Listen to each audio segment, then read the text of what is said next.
За хэвлээ улаан эхлэе. За тэгэхээр бидний урилгыг хүлээн авч хүрэлцэн ирсэн та бүхэнд баярлалаа. Шудраг сонголын төлөө иргэний нийгмийн хяналт сүлжээгээд нэлээд олон төрлийн савлыг нэмдэ нэгтгэсэн төрлийн савлууд нэгдээд сонгуулийн үйл явцад хяналт тавьдаг ийм одоо сүлжээ байгаа 2008 оноос хойш болов хөдөлгөөний үйл ажиллагаа явуулж байна. Тэгэхээр 24 оны сонгуулийн хяналт мониторинг ажиглалт сонгогчдын боловсролыг дээшлүүлэхэд хувь нэмрээр оруулах одоо янз бүрийн үйл ажиллагаа бид нэр ерөнхийдөө эхлүүлээ явж байгаа. Гэхдээ өнөөдөр бол албан ёсоор бид нар ямар үйл ажиллагаа ямар аргачлалын өрөөнд явж байгаа юм бэ гэдэг талаар бол мэдээлэл өгөхөөр та бүхнийг энд цуглуулсан юмаа. За тэгэхээр энэ удаад бол бид нар нийт 4 чиглэлээр бол мониторинг хийн. Тэгэхээр нэгдүгээрт бол хэвлэл мэдээллийн мониторинг буюу сонгуулийн хууль туссан хэвлэл мэдээлэлтэй холбоотой сурталчилгаатай холбоотой зохицуулалтуудын хэрэгжилтийг хянах гэж байна. За энэ талаар бол Global International та бүхэнд одоо ингээд мэдээлэл өгнө. Сонгогчдын нэрийн шагсаа сонгуулийн автоматжуулсан системийн мониторинг бигийг бол медастрымс агуулга хэрэгжүүлнэ. Тэгэхээр энэ мэдээллийг бас өнөөдөр та бүхэнд хүргэнэ. Сонгуулийн кампани тархины санхүүжилт сонгуулийн зардлын асуудал бол мэдээж хэрэг маш чухал асуудал. Тэгэхээр энийг бол иргэний нэгэн байгууллага анхаарахаас өөр арга байхгүй. Тэгэхээр энэ асуудал дээр бол бодлого залуусын хяналт төрийн агуулга ажиллаж байгаа. Тэгэхээр бодлого залуусын хяналт төрийн агуулга энэ сүлжээний гишүүн байгууллага маань мөн одоо сонгуулийн санал хураах өдрийн ажиглалтыг энэ жил нэлээд өргөн цаг хүрээтэй одоо зохион байгуулахаар бид нар маргааш нас эхлээд ингээд бэлтгэл сургалтуудыг одоо хийж эхлэх чад. Тэгэхээр энэ талаар дэлгэрэнгүй мэдээлэл бол амар заяа бодлого залуусын хяналт төрийн агуулгын амар заяа та бүхэнд бол өгнө. За тэгэхээр олон зүйл мөшгүйгээр төрийн байгууллагуудаа би микрофоныг шилжүүлээд явчихъя. За өнөөдрийн хэмжээний хүргэе. Бодлого залуусын хяналт төрийн байгууллагын энэ жилийн сонгуулиар 2 төрлийн мониторинг хийхээр сонгуулийн ерөнхий хараал бүртгүүлсэн байгаа. За нэгдүгээрт бол сонгуулийн өдөр санал авах байранд санал авах байрны нээлтээс ахуулаад санал тоолох дүн гаргах хүртэлх үйл явцыг ажиглана. За энэ дээр бол өмнө жилүүдэд бид нэр 100 хэсгийн хороонд 200 ажиглагч гаргадаг байсан бол энэ жил хүрээгээ өргөтгөөд 150 хэсгийн хороонд 300 ажиглагч 300 хараад бус сайн дурын ажиглагч гаргахаар бэлтгэл ажилдаа ороод байна. Үүнээс нийслэл Улаанбаатар хотод 509 хэсгийн хороо байгаагаас 140 орчинд нь иргэний нийгмийн ажиглалтыг зохион байгуулна. Мөн 10 аймаг зохион байгуулахаар төлөвлөж байна. За энэ жилийн сонгуулийн онцлог бол бас гадаадд байгаа сонгогчдын саналыг авах боломжтой болсон. Тэгэхээр Солонгос, Япон, Америкийн нэгдсэн улсад бас иргэний нийгмийн ажиглагчийг бэлтгэж санал авах үйл явцыг ажиглахаар төлөвлөд байна. За тэгээ манай сургалтууд бол маргааш нас эхлээд үе шаттайгаар эх 7 хоногийн хагас сан бүтэн сайн 6 сарын 22-ны Бямбах арга гэсэн өдрүүдэд 300 ажиглагчаар бэлтгэхээр бэлтгэл ажилдаа орсон байна. За сонгуулийн санхүүжилтийн мониторингийн талаар манай байгууллагаас төлөвлөлт манхай хатан байгууллагуудын хамтлагт ярина. Төсөлнэ одоо оны хичээл шилжиж байна. За тэгэхээр дараагийн байгууллага сонгуулийн сурталчилгааны хугацаанд Монголын үндэсний олон нийтийн радио телевиз болон өргөн хэлтсүүдийн 4 телевизэд хийх мониторингийн талаар Global International төрийн байгууллагын цагчил оны хичээл танилцуулна. сайн цаанаа хүний үүрэг замаараа одоо осмоны сонгуул юудэжээ мониторинг хийдэг тэр тухай телевизүүдэд хийж байгаа энэ жилийн хувьд Монголын үндэсний олон нийтийн телевиз за телевиз HDMI NTV гэсэн 5 телевизийг сонгож явж байгаа. За эдгээр хэлбэрээр бүгдийг сонгосон одоо өчигдөр бол одоо орон даяар цэцэгддэг хамгийн олон үзэгчтэй. За тэгээд сонгуулийн сурталчилгаа нэвтрүүлэхийн одоо зөвшөөрлөө авсан энэ телевизүүдийг сонгосон байгаа. Тэгэхээр энэ мониторингоор ямар одоо үр дүнгуудыг харах юм бэ гэхээр за сонгуулийн хуулийг хөгжүүлэх холбоотой хууль журмуудад одоо хяналт тавих зорилготой. Тэгэхээр энд одоо нэр дэвшигч нам эрсдэл субъектүүдэд одоо тэгш тэнцвэртэй хандж гинөө гэдгийг одоо цаг хугацаагаар хэмжиж болох юм бол одоо төлбөртэй бэлтгэлийн цаг өдөрт 60 минут болж байгаа гэх мэдчлэг эдгээрийг хэмжин мөн тэнцвэртэй байдлыг одоо мэдээллийн үг асаар харна.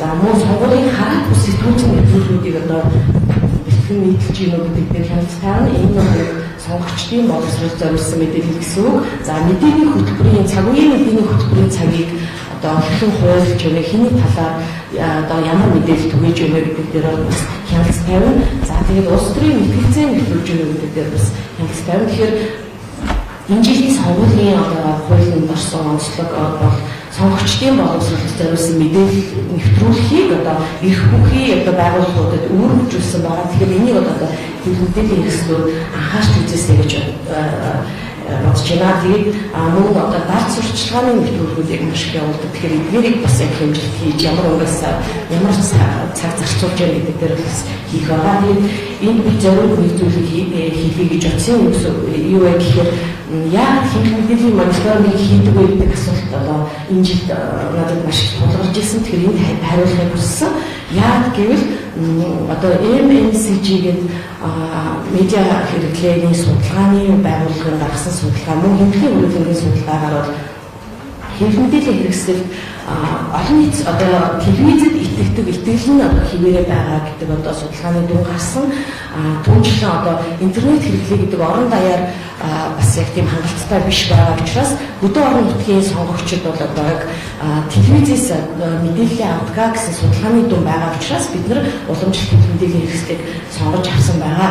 Тэгээд яг энэ асуултанд хариулмаар санагдсан зүйл бол хэрвээ үнэхээр ингэж хэмжээд мониторинг хийх шаардлагагүй юм бол энэ асуудлыг хууль руу оруулж ирэх угаасаа ямар хэрэг байсан юм бэ тэгвэл хин ч хамаагүй юу ч хамаагүй нийтлээд явж болох байсан шүү дээ. Тэгэхээр энэ асуултыг бол ингэж хариулахыг хүсэж байна. Тэгээд эцэст нь хэлэхэд одоо монголчууд одоо таньдаг бүрхнаас тандгүй чөтгөр дэргэдэг. Энэ бол яг одоо монгол маркетингийн философи гэж бодож байна. Тэгэхээр хин сонгогч бол хамгийн сайн таньдаг хүнээ өөрөө ирэхгүй сонгодог нь инстинкт дээр сонгодог гэдгийг бол дахин хэлхийг хүсэж байна. За баярлалаа.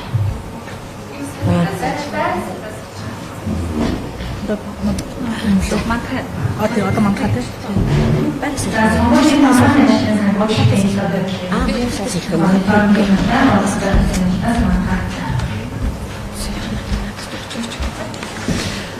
за манай байгууллага 2017 оноос эхлээд ерөнхийдөө сонгуулийн санхүүжилтийг тод байдлаар хяналттай явж байгаа. Тэгээд та бүхэн хэрэг яхамаар бид нар сонгуулийн тухай хуулийг ялангуяа зардлын тайлбарлалтыг зохицуулалтыг нэлээд наривчлах маягтуудыг сонгуулах, дүрм журмыг тодорхой болгох гэх нэлээд олон зохицуулалт хуулийн шинжилгэлээр бид нар сүлжээг хөрөнгө оруулалт явсан. Тэгээд сүлжээний хувьд бол 2016 онд санхүүжилтийн мониторинг бол хийжсэн.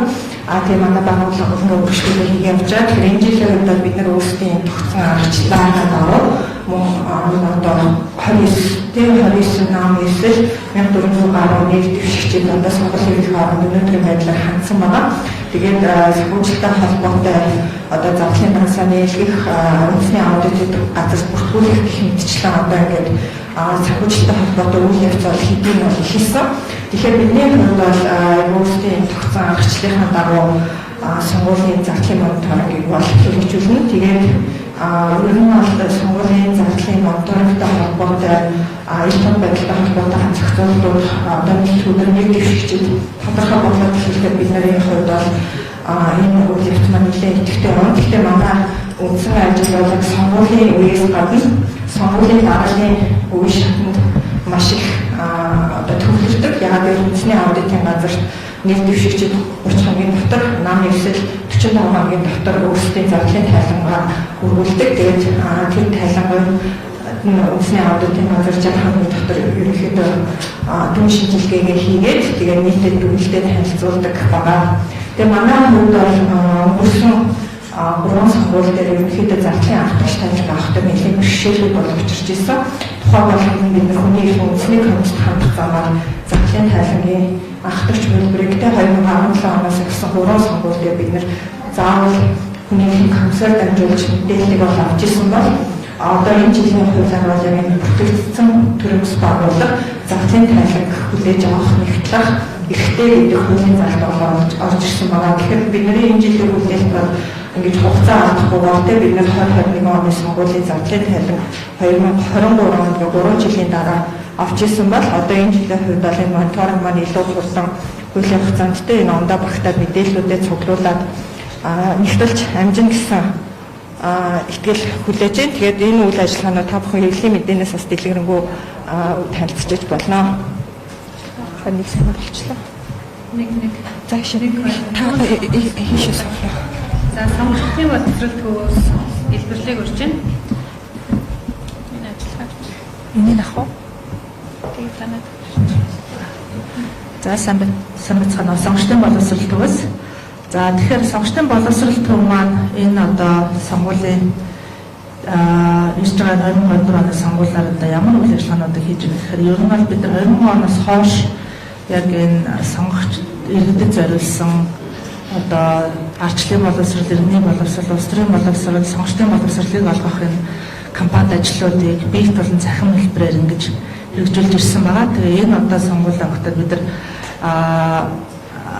хамгийн одоо байнга одоо ажиллаж идэг одоо 2012 оноос хойш ажилласан 1800 2800 гээд сонгогчийн лавлах утас үндэсний хэмжээнд бол сонгуулийн ерөнхий ороотой хамтраад ажиллаж байна. Тэгэхээр одоо энэ одоогийн маань сонгуул бол өмнөх сонгуулиудаас бол арай өөр тэмээ онцлогтой бол зохион байгуулагдаж байгаа. Бид нар холимос системээр томсгосон байгаар одоо 126 гишүүнийг сонгох байгаа. Тэгэхээр энэ тал дээр нөгөө хамгийн нэгэн дөрөнд сонгогчид маань маш сайн мэдээлэлтэй байх хэрэгтэй. Тэгээ маш сайн одоо хэрхэн яаж сонгуульд сандаа өгөх үү тийм ээ бид нар 126 гишүүнийг ямар байдлаар яаж сонгох гэж байна? Пропорционал систем гэж юу хэлээд байна? Мажоритар систем гэж юу хэлээд байна? Манай тойрог дээр одоо хэдэн мандат буюу хэдэн гишүүнийг бид нар сонгох гээд байна гэх мэтчлэнгээр энэ мэдээллүүдийг бол иргэд маань сонгогчд маань бол маш сайн авах хэрэгтэй байгаа. Тэгэхээр энэ тал дээр бид одоо илүү мэдээлэл өгөх сонгогчдын боловсролыг нэмэгдүүлье гэдэг үднээс одоо энэ лавлах утсаа бол ажиллаж байна. Тэгэхээр энэ 1800 лавлах утас маань бол сонгогчд маань Монгол улсын ямар ч аль ч өнцөг болон бүрээс энгийн тарифаар холбогдоод авах боломжтой. Өглөө 8 цагаас оройн 8 цагийн хооронд бол одоо оператортой холбогдоод мөн автомат хариултаар бол одоо мэдээлэлүүд авч болно. Дээрээс нь энэ дээр мөн одоо та бүхэн цахим хэлбэрээр бол бас илүү мэдээлэл авдаг бол бид нар сонгох өдөр буюу сонгогчдын боловсрол төвгээд 2 пэйж утас маань байгаа. Мөн яг адилхан одоо энэ лавлах утастай маань адилхан сонгогчид маань одоо сонгуулийн эрхээ хэрэгжүүлэх, хамгаалах, хангах чиглэлээр одоо мэдээллийг тогтмол хөгжүүлдэг ийм 2 пэйжээр дамжуулаад мөн лавлах утас маань дамжуулаад мэдээлэл авч болж байна. За дээрэс нь энэ сонгуулиар бол одоо манай нийт сонгогчдын маань 50% нь 18-аас 39 насны сонгогчид байгаа. Тэгэхээр эдгээр сонгогчид маань бол ингээд өмнөх сонгуулийн оролцоог хараад үзэхээр ер нь сонгогчдын оролцоо маань залуучуудын хувьд харьцангуй бага байдаг. За 40-оос дээш насныхантай харьцуулахад 40-оос доош насныхан маань оролцоо аюул бага. Ер нь эдгээр одоо нийт сонгогчдын маань 50% бүрдүүлж байгаа насны бүлэг маань өөрсдөө 50% шахуу оролцдог одоо ийм үр дүн харагддаг. Тэгэхээр нөгөө эдгээр залуучуудыгаа бас оролцоог нь хангах тийм ээ. Ер нь гэхдээ зөвхөн сонгуультай саналаа өгж оролцоо гэдгээс илүүтэйгээр энэ оролцоо гэж юу юм бэ? Яагаад бид нар оролцох ёстой юм бэ гэдэг талаар энэ арчлалын улс төрийн сонгогчдын боловсролыг олгохоор одоо VCheck гэдэг компани ажиллаа залуучуудынхаа хүрээнд бол бас зохион байгуулад явж байна. Энэ VCheck компани ажил маань бол челленж хэлбэрээр одоо 2020 оноос хойш бол залуучууд одоо өнөө авсан байгаа. Тэгэхээр манай мөн одоо Facebook хуудасаар VCheck гэсэн пэйжээр одоо залуучууд маань ороод яг одоо бидний энэ пэйжээр дамжуулаад энэ хууль тогтоомжтой холбоотой процедуртай сонгуулийн процедуртай холбоотой мэдээлэл маш одоо хөнгөвчлсөн, энгийн, ойлгомжтой за залуучуудад одоо илүү хүртэх сонирхолтой байх хэлбэрээр ингэж мэдээлэл түгээж челленжээ өрнүүлж байна. Нэг жаргал их.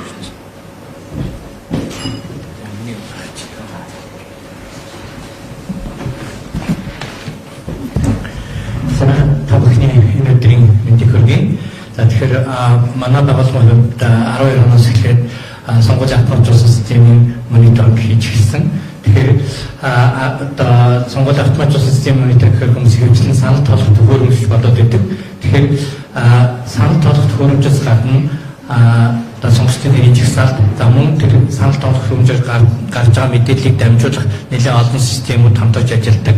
Тэгэхээр энэ болгон дээр бас ажиллаж байгаа гэж ойлгож байна. За тэгэхээр энэ удаагийн хувьд бас бидний одоо өмнө хийсэн мониторингоос ямар үр дүн гарсан бэ гэдгийг бас энд хэлэх зүйтэй авах гэж бодож байна.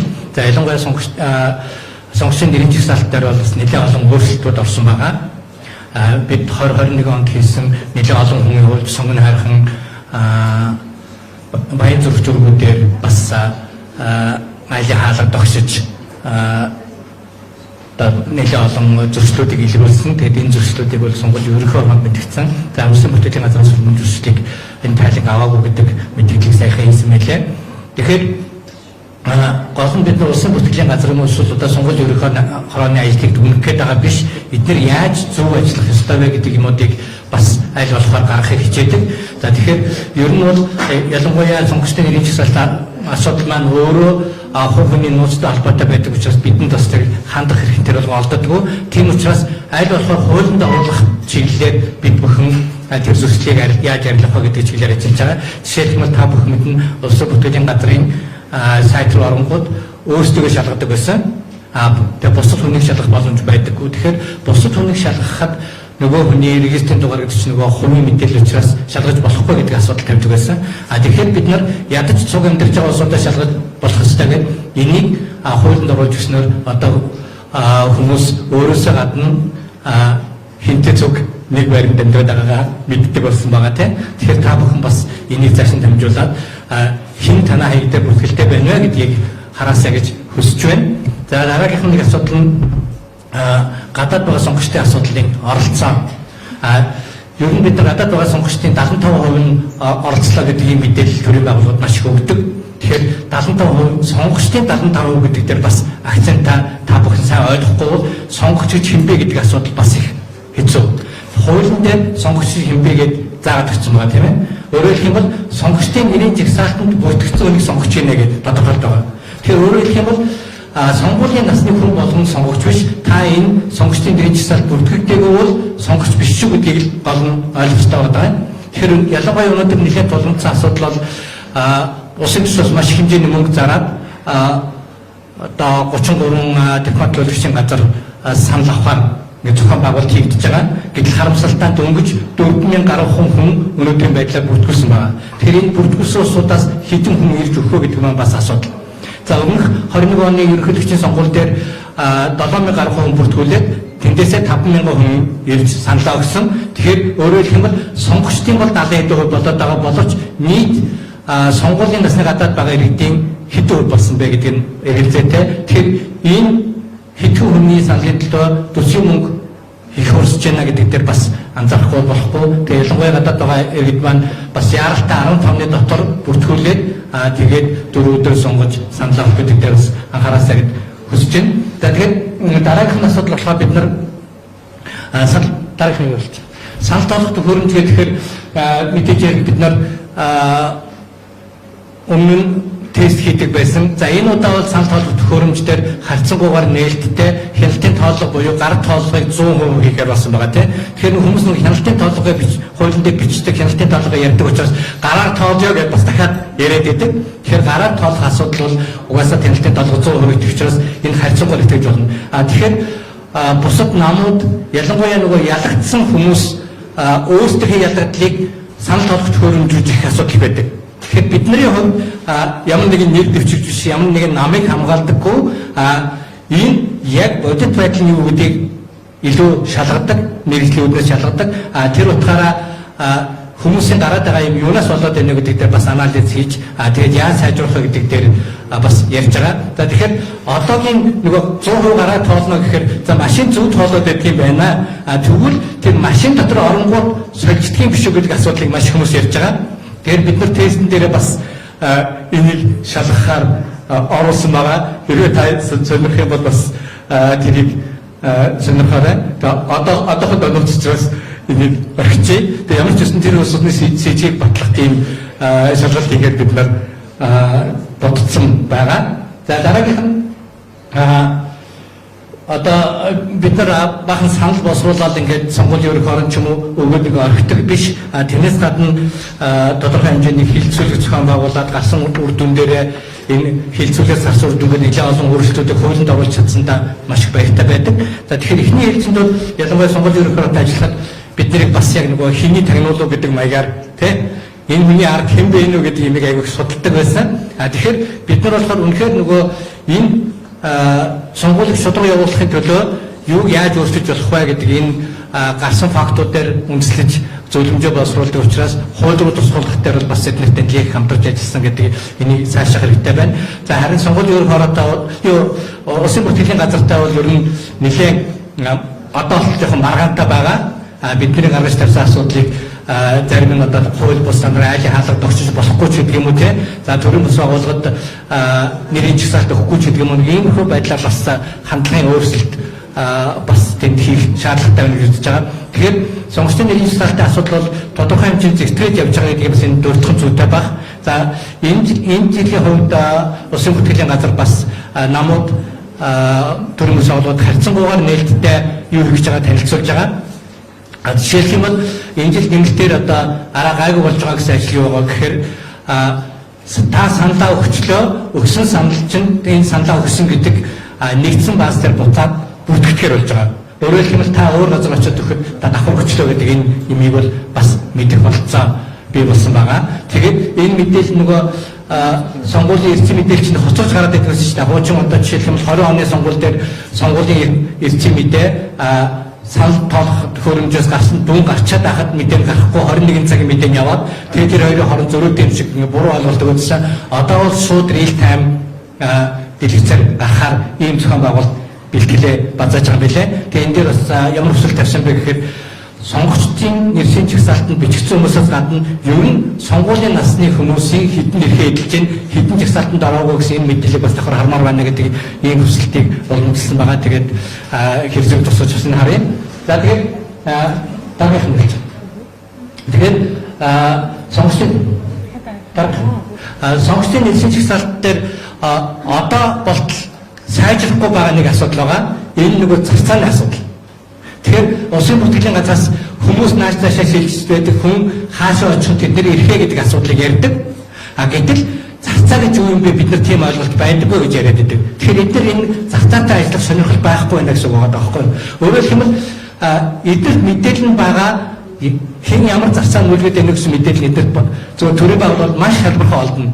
Тэр байтугай бид нар зүгээр гээд анхан шатны дүгнэлт хийхэд хүртэл ерөнхий харагдаж байгаа тийм ээ. За жишээлбэл бид нар 16 онд хийжсэн давчхан одоо хамгийн их зарцаа нүүлгсэн жагсаалтыг харуулж байна. За тэгэхээр 16 онд нөгөө жижиг мажоритар хараг байсан учраас жишээлбэл 31 дээр тооцогдсон. Тэгээд энэ дээрээс нь ягаад би зарцаа гэж тодорхойлсон бэ гэхээр 16 оны сонгуул нөгөө орон нутгийн сонгуультай зэрэг явсан тийм ээ.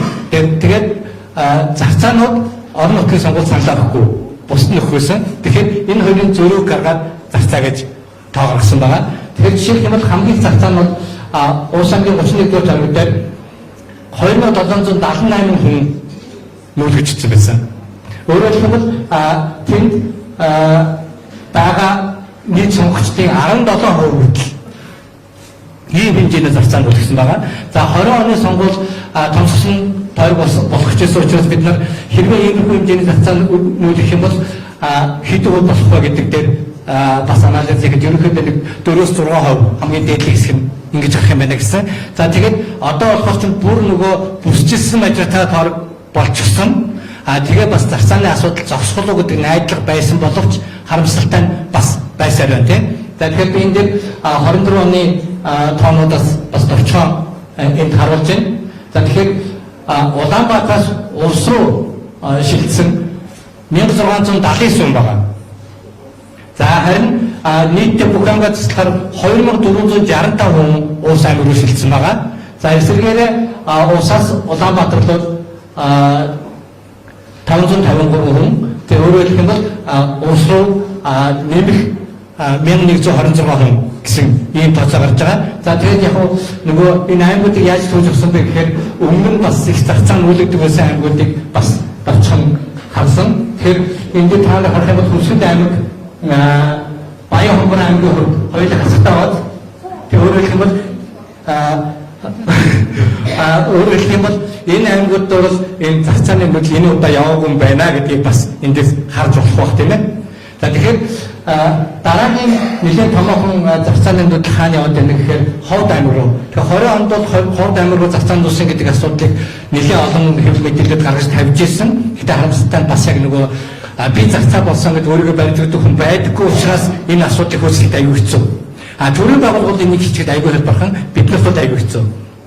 Тэгэхээр энэ зарцаа дээр бас анхаарахгүй энэ ховдод байна нэмэхтэй за жишээлх юм бол Завхар аймагт нэмэх 138 та гэх мэтлэнгээр одоо энэ жилийн зарцаа нэлээд туршлагатай зарцаанууд иймэрхүү хэлбэртэй байна гэж харж байна. Тэгэхээр энэ бол улсын бүртгэлийн газраас намуудад өгсөн одоо энэ онд хийгдсэн судалгаа байхгүй. Өөрөөр хэлбэл 1-4 сар хүртэл нөгөө хугацаанд 4 сард хааж байгаа учраас 60 хоногийн хааж байгаа учраас тэнд хийсэн шийдвэрлэлүүд. Гэтэл зарим нэгэн дуршлагатай зарцаа нүүлгдэг улсууд 11-12 сард нүүлгсэн гэсэн ийм баримт байгаа. За харамсалтай нь одоо тэрний бас яг нотлоход хэцүү. Хэрвээ бас та бүхэн нотлох юм байх юм бол за мөн магадгүй улсын бүртгэлийн газраас яг энийг бас тодруулж хараарай гэж хэлхийг хүсэж байна. За тэгэхээр энд бас нэг тийм сонин юм ажиглагдсан. За та бүхэн би тэрийг тусад нь бичсэн байгаа. Жишээлх юм бол Ховд аймаг гэх тийм ээ. Ховд аймаг дээр Баян Улгийн аймгаас 164 хүн нүүжигдсэн байгаа. Өөрөөр хэлбэл Баян Улгийн тусдаа тойрог болсон учраас Ховдыг нэр дэвшиж байгаа тойрог нэр дэвшиж байгааг дэмжихээр 164 хүн нүүжирсэн байгаа. Тэгээ мэдээж энэ нэг механик нүүдлүүд байдаг. Гэхдээ бусад аймагуудтай харьцуулахаар хаан зарцаа илүү байна уу гэдэг нь эндээс хэлбэрхаа харагдах байх гэж найдаж байна. За би тэгэхээр нөгөө яг тодруулахын үүднээс бусад нүүдлүүдийг бол харуулаагүй. Хитрхи одоо ингээд 20 хэд юм ингээд наашаа цаашаа ингээд ячих бол бас мэдээлэл чинь тодорхой харагдахгүй байх гэсэн утгаар нэг иймэрхүү мэдээллийг та бүхэнтэй хуваалцах хүссэн. За дараа бид нар факт чектэй хамтраад ерөнхийдөө энэ гарч байгаа мэдээллүүд дээр бас нэг талын их сурвалжин болоод хамтарч ажиллаж байгаа. За жишээлх юм бол Дорногоос Сэлэнгээс Дорногов руу нэлээд олон хүн үлгэж байна гэдэг ийм мэдээлэл гарсан. Тэгэхээр энэ мэдээллийг нэвтрүүлж бол 25 хүн нүүлгсэн байсан. Гэхдээ яг Дорногов руу нийтдээ бол бас 685 хүн нүүлсэн гэсэн ийм баримт байгаа. Тэгэхээр өөрөөр хэлэх юм бол энэ бол нөгөө том хэмжээгч биш гэсэн тодорхой хэмжээний нүүдлүүд энд бас явагдсан байна гэдэг нь бол ойлгомжтой харагдаж байгаа. Гэхдээ яг нөгөө Улаанбаатар руу бас өмсөн учраас зөрүүгээр бол нэг 8 гэсэн. Зөрүүгээр 352 хэд гэсэн бэ? Зөрүү нь бол айгүй бага гэсэн 8 гарсан. За Сэлэнгээс бол харин 25 нүүжирсэн байна гэдэг ийм мэдээлэл та бүхэн бас улсын бүртгэлийн юунаас харцуул илүү хэлбэрхэн байгаа гэж харж байгаа. За тэгээд факт чектэй хамтраад бид нар ямар юм дээр ажиллаад байгаа вэ гэхээр янз бүрийн одоо үнэн худлаа мэддэхгүй энэ мэдээлэл гарч ирэнгүү тэр мэдээллийн араас нь хөөцөлж байгаа. Жишээлх юм бол сонгон хайхан дүүргээс Чингэлтэй дүүрэг рүү 10,000 хүн шилжсэн гэсэн мэдээллийн араас бид нар явсан. За ингэхэд бол яг Улаанбаатар шилжсэн хүн бол сонгон хайхнаас Чингэлтэй шилжсэн хүн 226 хүн байх жишээтэй тийм. Тэгээ улсын бүртгэлийн мэдээллинтэй санахад бол энэ 10,000 хүн шилжсэн боломж байхгүй байна. Улаанбаатар дотор хийгдсэн хөдөлгөөн бол 12,000 хөдөлгөөн хийгдсэн байна гэдэг иймэрхүү мэдээллүүд бол бас байгаа. Тэгэхээр нөгөө ялангуяа хэд мэдээллинд анхааруулаад хэлчихэд улс төрчдийн гаргаж байгаа мэдээлэл дээр ямар нэгэн хэмжээгээр хяналттай зарцахгүй бол худлаа мэдээлэл цацагдаад байна. За магадгүй үнэхээр энэ эргэлзээтэй байна гэж үзэх юм бол факт чек руу манайхан хандаараа бид нар тэр томоохон мэдээллүүдийн араас нь явж шалгана гэж үзэж байгаа. За энэ улсын бүртгэлийн газар дээрс бас гаргасан нэг томоохон мэдээлэл юу гэхээр араас дээрс хүнтэй бас хэд хэдэн газруудыг араас дээрс сонгогч бүртгэлийн хэд хэдэн газруудыг бас мэдээлсэн байгаа. Тэгэхээр бид нар бас энэ мэдээллийн дагуу явж зөвлөж бодлого шалгана. За мөн намуудын хамтарсан мэдээлэл дээр бас та бүхэн сонссон баг тийм. Нэг байран дээр давхар нэмээд хүмүүс бүртгэгдсэн байна гэсэн мэдээлэл явсан. Тэгэхээр энэ мэдээллийн араас бид нар бас явж шалгасан. Тэгээд шалгаад үнэхээр тэр байшинд одоо тийм тоот байдгүй байна гэдгийг одоо зураг юугаар баталгаажуулсан байгаа. Тэгээд тэр асуудлыг улсын бүртгэл гаргаж тавьсан. Тэгээд одоо чи ийм асуудал байна юм яг одоо баримттай амны нөрөг. Тэгээд манай улсууд энэ асуудлыг тавьсны дараа эргүүлээд улсын бүртгэлээс энэ хүн чинь нөгөө хороогоо буруу бичсэн юм байна. 5 дахь хороо биш 6 дахь хороо байсан юм байна гэдэг ийм мэдээлэл ирээд тэгээд тэр мэдээллийн дагуу нөгөөглөө манай бас хүн очоод ямар ч байсан тэр байр байдаг юм байна. тэр тоотон байдгийг байна гэсэн мэдээллийг баталгаажуулсан байгаа. Тэгэхээр нөгөө янз бүрийн санаатай санамсаргүй алдаанаас болсон энэ мэдээллийг бас хэтэрхий ингэж нөгөө буруугаар тэг яг нөгөө улс суурийн ухгүйгээр цацах нь өөрөө бас нэлээд хор хохиролтой гэж харж байгаа. Хэдийгээр магадгүй энэ алдаан цөөхөн байсан ч гэсэн нөгөө сонгогчдын сонголтоо хийх, очиж сонгуульд оролцох энэ итгэл найдварыг бас хөсөлдүүлэх ийм магадaltaй учраас бид нар энэ араас явж байгаа.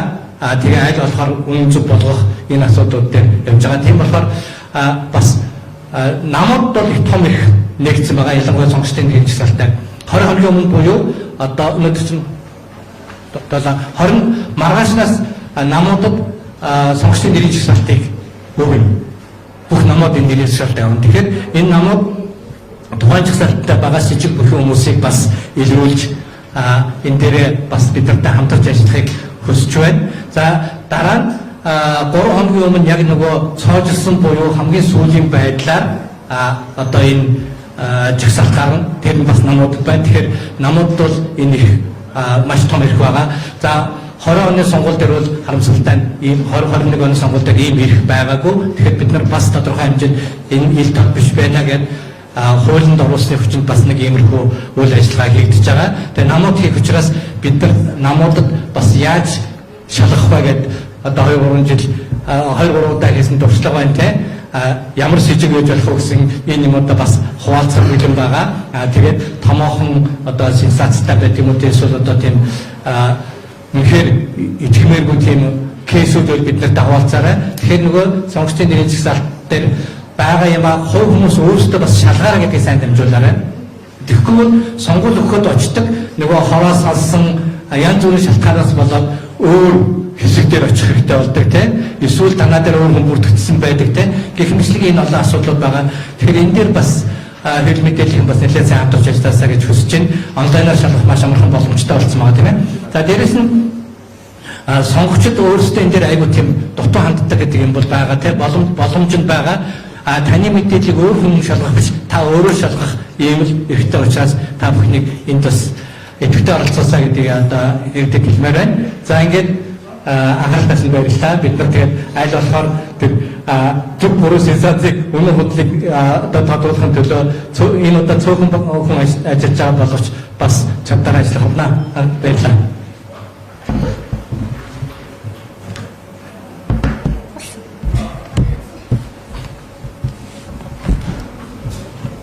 За бидний өгөх мэдээлэл ингээд дуусна. Асуулт байвал эндээсээ хариулж болно. Эсвэл бол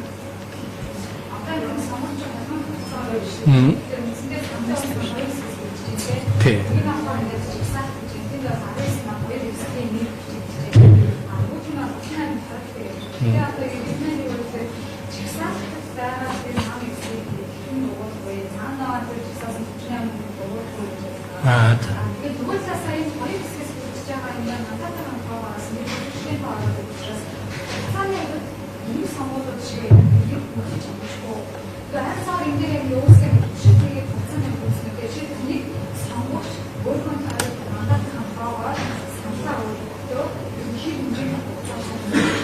Тэгэхээр ерөнхийдөө нөгөө яг энэ туршилтын сонгуулийн өөрөөр хийгээд тэгээд нэг тойролт байгаа сонгогчдын тог ажил болохоор багасгах гэсэн хувилбар явж байгаа.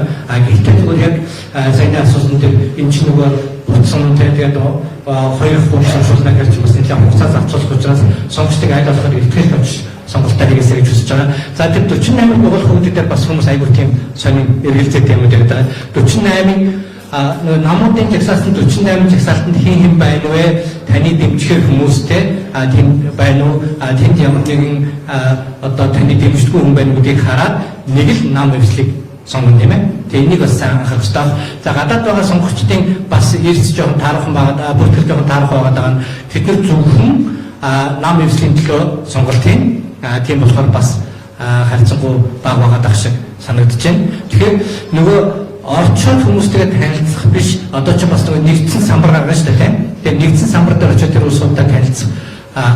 Ингээд нөгөө сонголтоо хийчихэд очиороо гэдэг дээр л бас хүмүүс зүйл өгмөр нь. Тэгэхгүй бол очиод тэр олон нэрнээс яг жишээлбэл хамгийн дээдлийн мандат 60 байгаа шүү дээ тийм. Тэгэхээр мандатынхаа тоог маш сайн мэдэх хэрэгтэй. мандатын тоо мэдхгүй бол одоо энэ хуулийн 72-ийн 1 дээр заасан байгаа мандатаас илүү дутууд угуулж болохгүй гэсэн байгаа тийм ээ. Цагаан хуудас өгч болно. Гэхдээ цагаан хуудас өгнө гэдэг нь та өөрөө сонголтыг хийж чадахгүй байх гэсэн үг тийм. За яг зөвхөн хуулинд ингэж заасан учраас та хөрсөн хөсөөгүй 9 хүнд дэмжижсэн гэсэн 10 хүнийг ойж дуулах учраас та тэрнийг бэлтгэлтэй авчаарай гэдгийг хэлмээр байгаа. Тэгэхгүй таны ард хүмүүс ойлгож байгаа. Тийм болохоор бүгдээрээ нөгөө асуудал үүсэж магадгүй гэж хараад байгаа учраас айл болохоор бэлтгэлтэй авчаарай гэдэг хэлмээр. За тэр 48 жагсаалтын хувьд бол энийг бас нэгдсэн журмаар эхнээсээ харуулдаг байгаа тийм. Тэр энийг нэгдсэн журмаар тавиад бас хүмүүс гэртгэл шиг танилцуул ийм болцоо олох хэрэгтэй баг гэж харж байгаа. За тэгэхээр нөгөө өмнө нь бол бид нар царай хараад юм уу нэр хараад сонгочдөг байсан.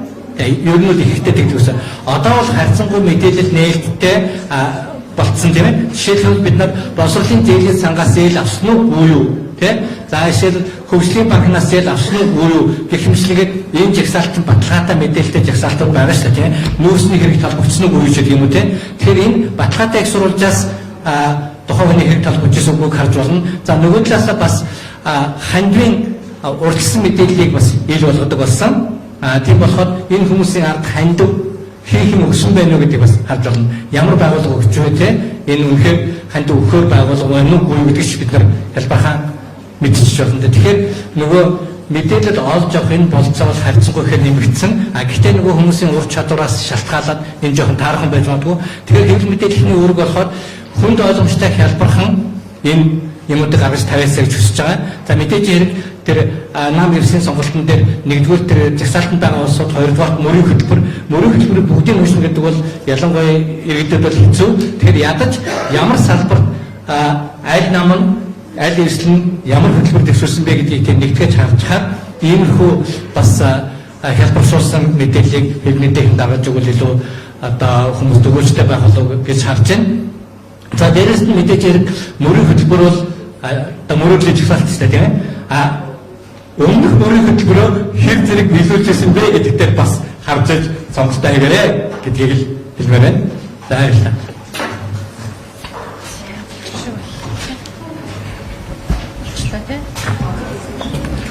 За хаалт амбасан баярлалаа.